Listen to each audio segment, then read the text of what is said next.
Hey everybody, and welcome to One Piece Chapter Review, Chapter 1142, titled The Things I Fear. So, as of recording this is the newest chapter of One Piece, but because I do have a backlog of editing and posting these, I'm guessing that it won't be the newest by the time I'm actually posting it. So, yeah.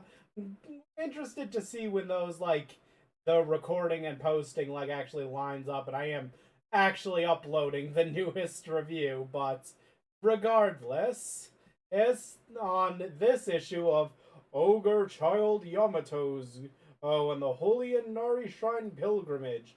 We see as Yamato finally jumps in and just one shots Who's Who.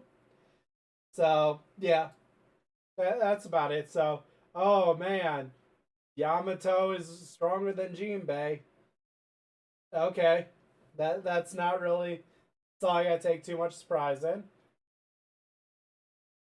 Over at the so we start over at the Walrus School as we see it's being attacked by a giant snake called Jormungandr, which you may know as the snake that eats the world tree from Norse mythology. And all the giants are panicking. All the children are panicking and running as the teachers are trying to figure out what to do. We get introduced to the math teacher, Blade, the principal, Kiba. We have Angie, the librarian, and everyone's panicking. The snake's about to eat people.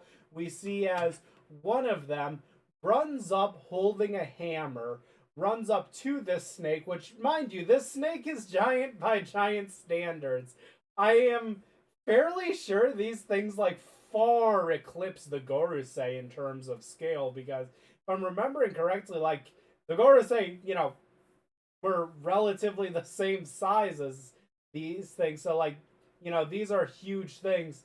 I'm curious. Well, this snake is huge. I'm curious to see how this snake would compare to Zunisha. If we get a consistent measurement for Zunisha. So yeah, teacher runs up with a hammer, going from below, jumps upwards to basically uppercut it with the hammer. We then see Saul running on top of a branch above it, jumping down, and Armorman hockeying up his fist and punching the snake's head to flatten it into the ground.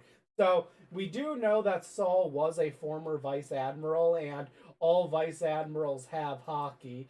So we've assumed that Saul likely did have haki. That being said, all of the giants at Marineford were vice admirals, and we didn't see any of them using haki. That being said, haki was kind of hockey was and wasn't really big at Marineford, so yeah, it might just be a thing that yeah, Giants can kind of get to that vice admiral rank without hockey just because of how powerful they are. But regardless, they take down the snake. We see as it was in fact the principal Kiba, who notably has a face like a walrus.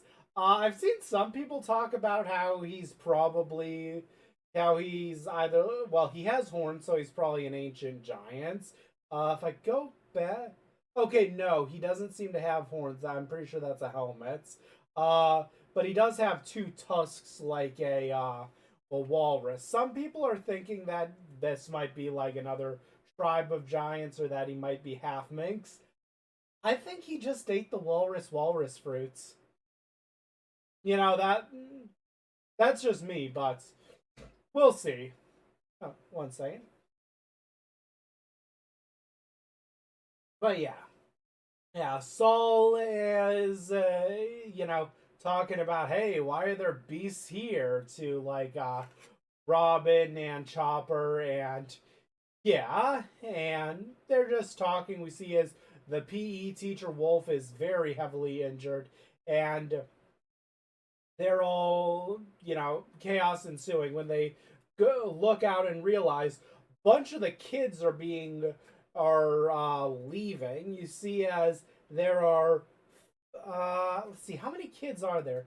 We can easily see five, but six, seven, eight, or I'm gonna say around 8 kids who all look asleep, like they're just, head tilting down, eyes closed, and the typical Japanese snot bubble to represent their sleeping.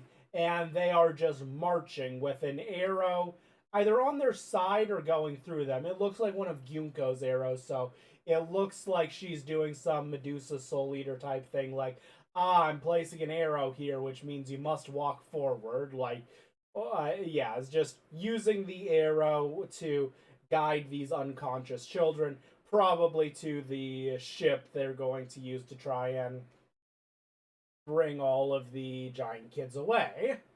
To which a horn is immediately grabbed and is played. It looks like it's actually played by the math teacher Blade. He blows this horn to like let everyone know like this is an emergency in Elbath. As they look over, they see as there's more of these giant creatures, some sort of a dog shape and some sort of a bird shape. They're really in silhouette here, but we'll see them later in the chapter. We see as a bunch more kids are passed out. Cutting back down to the underworld, we see as Loki's basically talking. He really thought shackling my legs with the prism could be enough to contain me.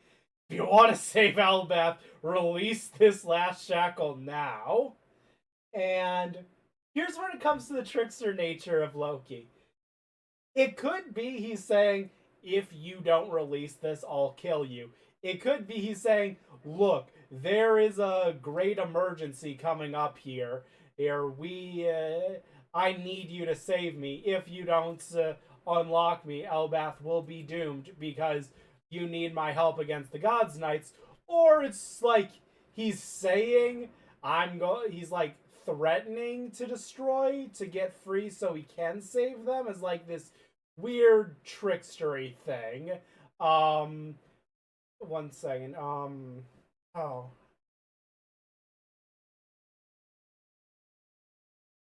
give me 1 second. So we also see Hyruden is from a bit of a distance, but Hyruden only maybe goes about halfway up Loki's height, which Hyruden is what is that, 72 feet. Jesus. So yeah, Loki's probably in like the 150s in heights. Uh how tall is the colossal titan? 60 meters, 60 meters, 2 feet. 196.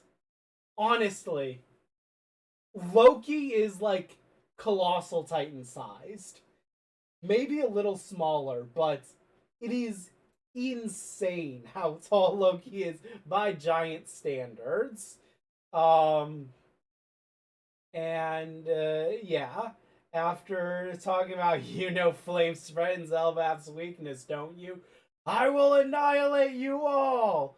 Oh, Hyruden yells, Loki, stop! As Loki takes Ragnir, turns around, and hits right into the side of the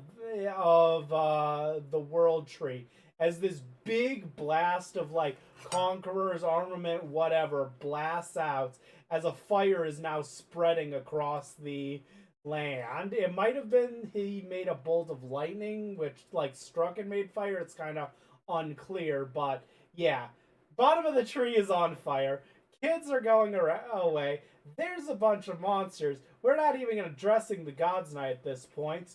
And Angie talks about how just earlier today she was doing a fun thing with the kids where they were talking about their biggest fears, where it's like, hey, I want you to all say what your biggest fears are so we can, talk about them and learn how, you know, learn how to get over your fears, or I forget the exact reasoning, blah blah.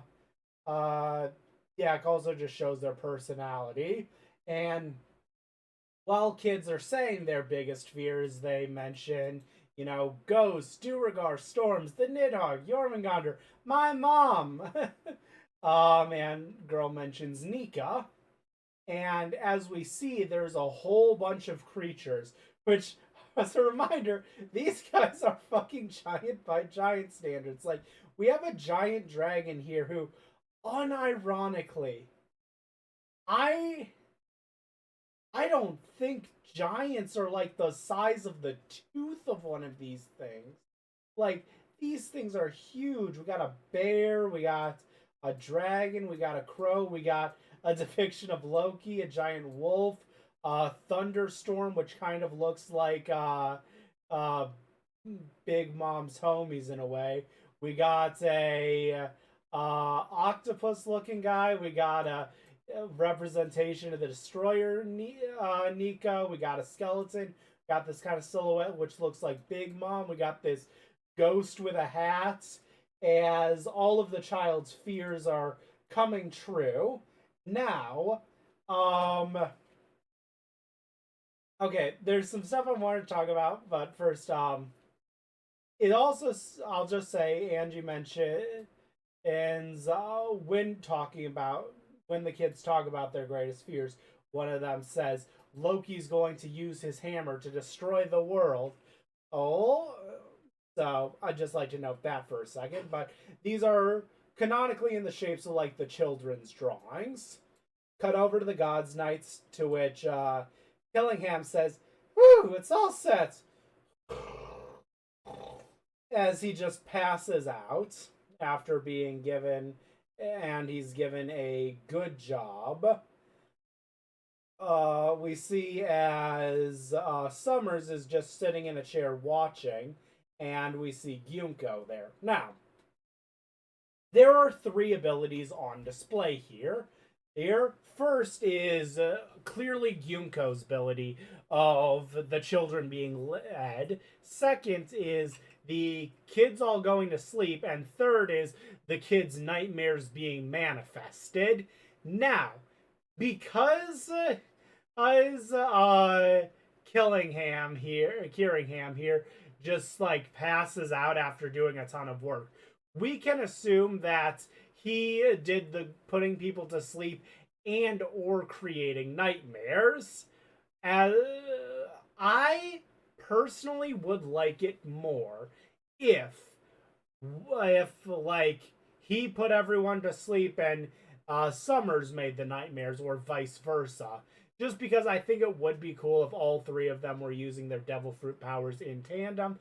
But I'm guessing Killingham did do both, and we just haven't seen what Summers is capable of. I'm also guessing at this point that because Shamrock has gone away, unless he shows up as like, you know, I'm guessing the entire arc we're going to have Summers here as the final boss and probably be fighting against him. You know, we'll have like, oh, you know, Zoro will fight Gyunko while Sanji fights Killingham and Luffy fights Summers or something like that. And then maybe like right when Summers gets defeated or about to get defeated, we actually have what's his face Shamrock show up to do the actual final battle of the arc, but I'm guessing that Summers is going to be the main villain since he seems to be like the highest ranking of the three Gods Knights here.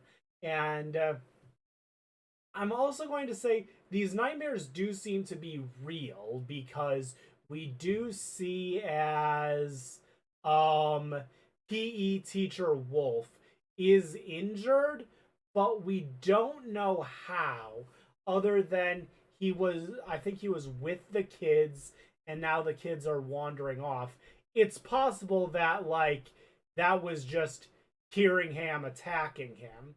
And I don't think like clearly they're able to attack and hurt the Jormungandr, so it's not like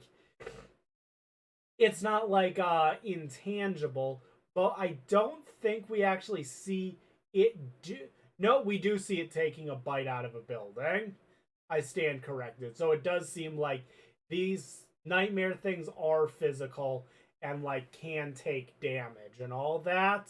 So either way, whoever made this is a honestly a very broken devil fruit ability. One of the most broken in the series, I'd come to say, just due to like the size of this. Like considering basically all of these things are like bigger than San Juan Wolf, I'm guessing. Like San Juan's whole thing is I'm really big. These things are really big and also probably powerful too. Like, yeah.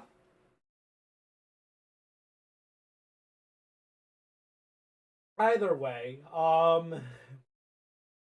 we the final line we ended off on is Summers asking Gyunko, "Hey Gyunko, what do you fear?" She pauses and just says, "Nika." There are two interpretations.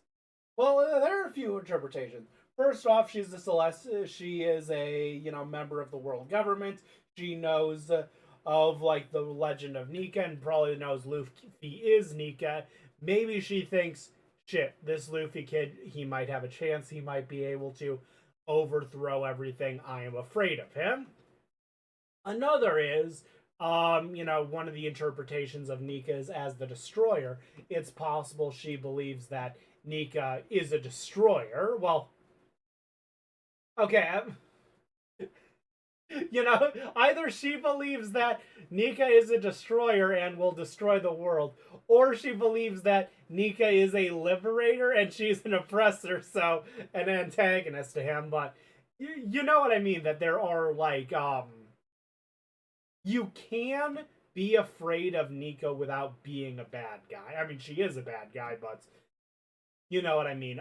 Theory Teching had, which I'm kind of interested in the idea of maybe she had a really shitty childhood growing up. She was kind of oppressed and, like prayed to Nika to like try and make things better, but like ton of destruction happened and things just got worse. So she is convinced that Nika is this malevolent entity.